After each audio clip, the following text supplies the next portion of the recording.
चल। Hey guys, मैं JP आज फिर से वाईफाई आईक्यू यूट्यूब चैनल पर आपका स्वागत करते हैं। आज हम आपको पुनः एक टॉपिक लेकर आए हैं। वो टॉपिक होगा आपका प्रयत्न। वो टॉपिक होगा प्रयत्न। देखिए, आज मैं फिर से ये बताने चल रहा हूँ, अगर आप वीडियो को शुरू से अंत तक देखेंगे तो मेरा ये दावा है कि ये जो टॉपिक बताने चल रहे हैं एकदम सरल तरीके से आपके समझ में आ जाएगा। आपको कहीं भी कोई समस्या नहीं होगी, इसलिए इस वीडियो को छोड़कर न जाइएगा। और अच्छा लगे तो वीडियो को लाइक करिएगा, सब्सक्राइब करिएगा और साथ ही साथ शेयर करिएगा, क्योंकि कल भला तो हो भला। जितना भला करेंगे उसी के साथ ईश्वर भी आपका भला करेगा। तो चलिए वीडियो को प्रारंभ करते हैं। आज हम पढ़ाएंगे प्रयत्न। प्रयत्न माने होता है प्रयास। प्रयत्न का अर्थ ही होता है प्रयास। वो चाहे परीक्षा में किया गया प्रयास हो, चाहे साइकिल चलाने में किया गया प्रयास हो, और चाहे वो मोटरसाइकिल चलाने में किया गया प्रयास हो। आप कहेंगे सर मोटरसाइकिल में कैसे प्रयास? तो हाँ, उसमें भी गियर लगाया जाता है, ब्रेक दबाया जाता है, हॉर्न बजाया जाता है और उसकी स्टीयरिंग को संभाला जाता है। और वो चाहे भोजन में किया गया प्रयास हो। आप कहेंगे भोजन में कैसे प्रयास करना पड़ता है? तो भोजन रखा है, मुंह में डालिए, अगर मुंह से उसको चबाएंगे नहीं तो पेट में कैसे जाएगा? तो प्रयास तो हर क्षेत्र में होता है। और यहाँ वर्णों के संदर्भ में हम चर्चा कर रहे हैं प्रयत्न का। तो देखिए, प्रयत्न की परिभाषा क्या होती है हम बता देते हैं। आप कलम और कॉपी लेकर बैठ जाइए और ये वीडियो आपका ये व्याकरण के साथ साथ जो 6, 7, 8, 9, 10, 11, 12 BA लेवल तक का काम तो आएगा। वनडे एग्ज़ाम में खूब पूछा जा रहा है। अभी 9 तारीख को बीएड एंट्रेंस एग्ज़ाम है, वहाँ इस टॉपिक से एक क्वेश्चन ज़रूर पूछा जाएगा। और साथ ही साथ कल एक वीडियो शूट किया गया था, उसमें से जो उच्चारण स्थान थे वहाँ से भी आएगा। तो पिछले वाला भी वीडियो देख लीजिएगा और आज वाला भी देखिएगा। तो चलिए गाइस, वीडियो को प्रारंभ करते हैं। प्रयत्न की परिभाषा हम लिख देते हैं। वर्णों के उच्चारण करने की चेष्टा को प्रयत्न कहते हैं। गाइस, कहते हैं वर्णों के उच्चारण करने की चेष्टा को प्रयत्न कहते हैं। अब सर कहेंगे कैसे चेष्टा? यदि आप कोई भी वर्ण कहना हो तो उसको पहले अंदर ही अंदर जीभ इधर उधर भागती है, तब वो अक्षर आपको बनता है। इसलिए ये प्रयत्न की परिभाषा हुई। और प्रयत्न के दो भेद होते हैं। प्रयत्न के दो भेद होते हैं। एक होता है आभ्यंतर प्रयत्न। गाइस, आभ्यंतर होता है शुद्ध आभ्यंतर प्रयत्न, और दूसरा होता है बाह्य प्रयत्न। दूसरा होता है बाह्य प्रयत्न। तो देखिए गाइस, अब मैं आपको आभ्यंतर प्रयत्न की परिभाषा बता रहा हूँ। आभ्यंतर प्रयत्न की परिभाषा देख लीजिए। वर्णों के उच्चरित होने के पूर्व किया गया प्रयास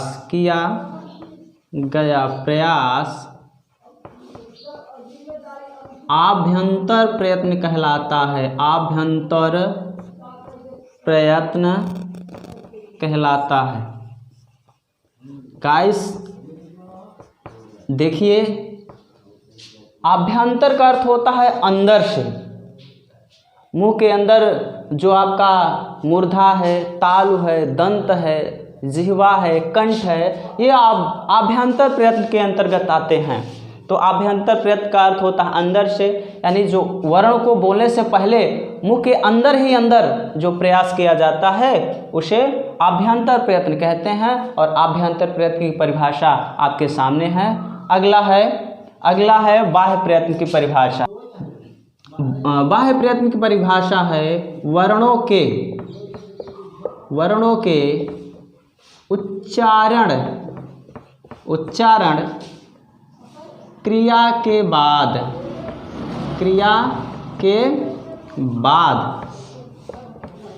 किया गया प्रयास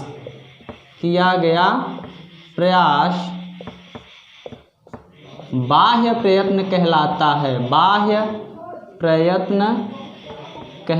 है। गाइस, बाह्य नहीं होता बल्कि बाह्य होता है। ये गलती से बाह्य मत कहिएगा, शुद्ध बाह्य होता है। आइए, आभ्यंतर प्रयत्न की परिभाषा देख लिए और बाह्य प्रयत्न की परिभाषा देख लिए। एक सवाल यहाँ से बन सकता है कि प्रयत्न के कितने भेद होते हैं। प्रयत्न के 2 भेद होते हैं, आप जान गए हैं, आभ्यंतर प्रयत्न, दूसरा है बाह्य प्रयत्न। अब देखिए आभ्यंतर प्रयत्न की परिभाषा क्या होती है, हमने आपको लिखवा दिया गया है। अगर आपके सवाल में आ जाए आभ्यंतर प्रयत्न के कितने भेद होते हैं, तो आप गाइस आपके सामने लिखा है आभ्यंतर प्रयत्न के 5 भेद होते हैं। आभ्यंतर प्रयत्न के 5 भेद होते हैं। पहला है स्पृष्ट, दूसरा है ईषत् स्पृष्ट, तीसरा है ईषत् विवृत, चौथा है विवृत और 5वां है संवृत। आइए देखते हैं कि ये किन वर्णों का होता है। तो मैं आपको बताना चाहूँगा स्पृष्ट जो है वो स्पर्श व्यंजन का प्रयत्न है। स्पर्श व्यंजन, आप कहेंगे गाइस, आप कहेंगे स्पर्श व्यंजन क्या है, तो मैं आपको बता दूं कि स्पर्श व्यंजन वो हैं। स्पर्श व्यंजन यहाँ मैं साइड में बता देता हूँ। क से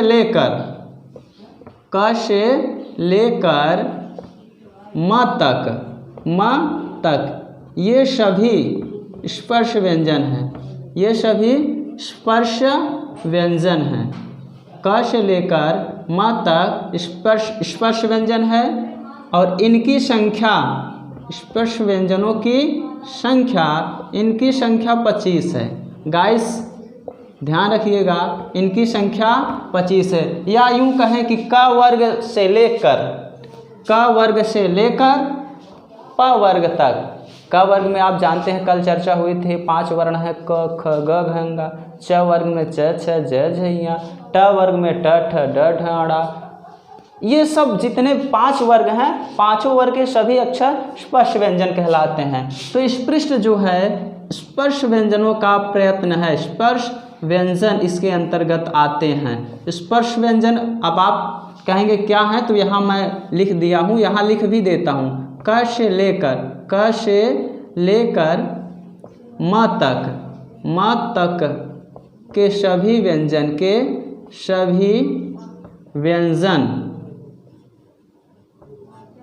आते हैं। किसके अंतर्गत? स्पर्श व्यंजन के अंतर्गत।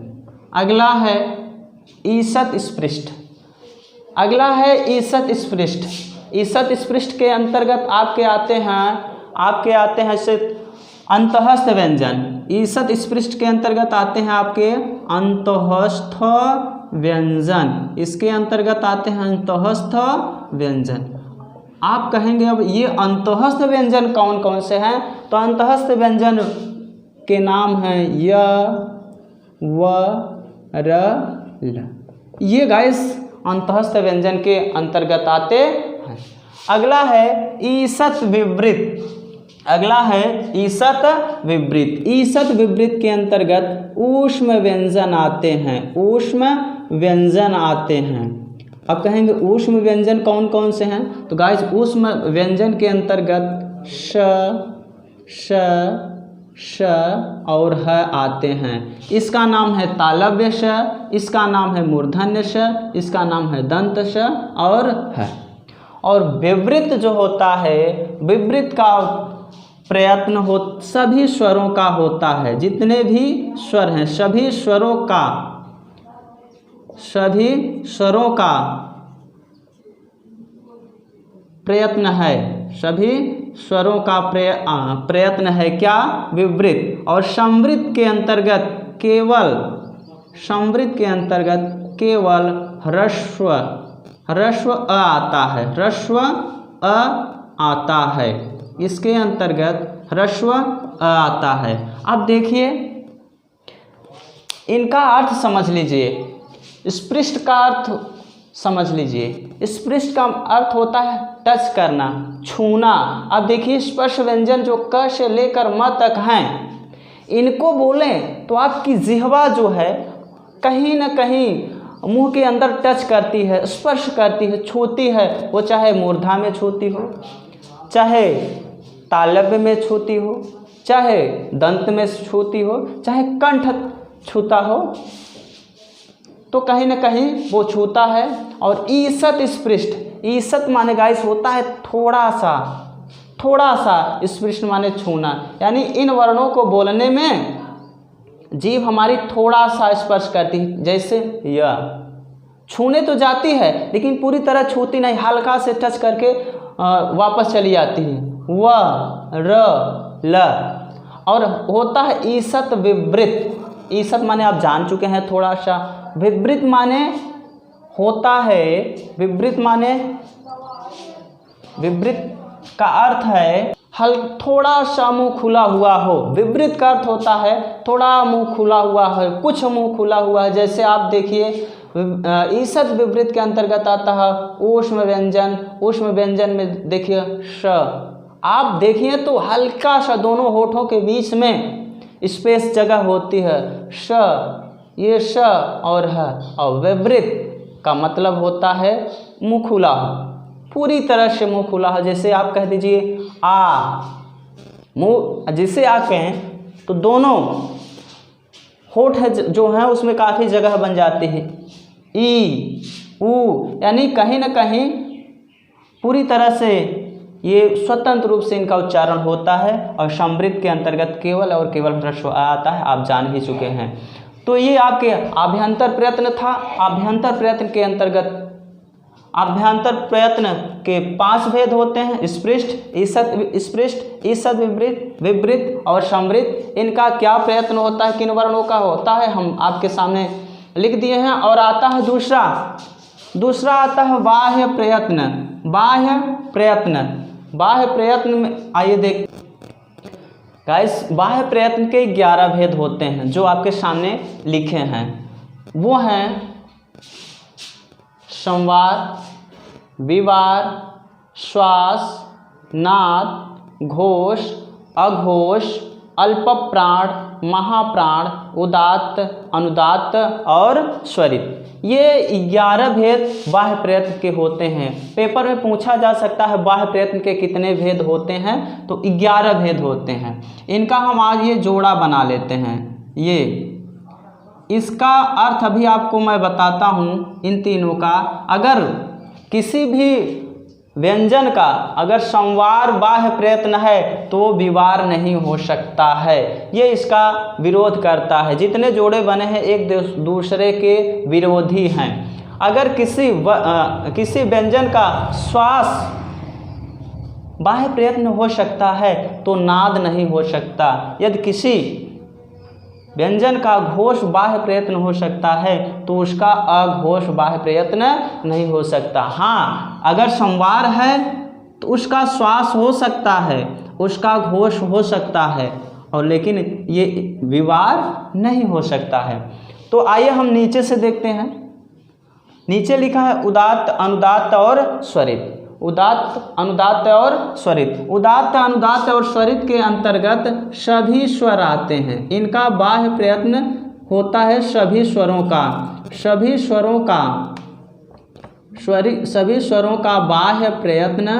बाह्य प्रयत्न होता है। क्या होता है, आगे आपके सामने लिखा है उदात्त, अनुदात्त और स्वरित। सभी स्वरों का बाह्य प्रयत्न होता है, सभी स्वरों का बाह्य प्रयत्न होता है, उदात्त, अनुदात्त और स्वरित। जितने भी स्वर आएंगे इसके अंतर्गत वो उनका उच्चारण होगा उदात्त, अनुदात्त, स्वरित। ये न कहना कि पेपर में तो उदात्त है, अनुदात्त तो है, ये नहीं। इसमें से जो भी एक रहेगा वो आप सही करके आएंगे। अगला है, आइए हम देखते हैं, अल्प प्राण और महाप्राण को बताते हैं। अल्प प्राण और महाप्राण को बताते हैं।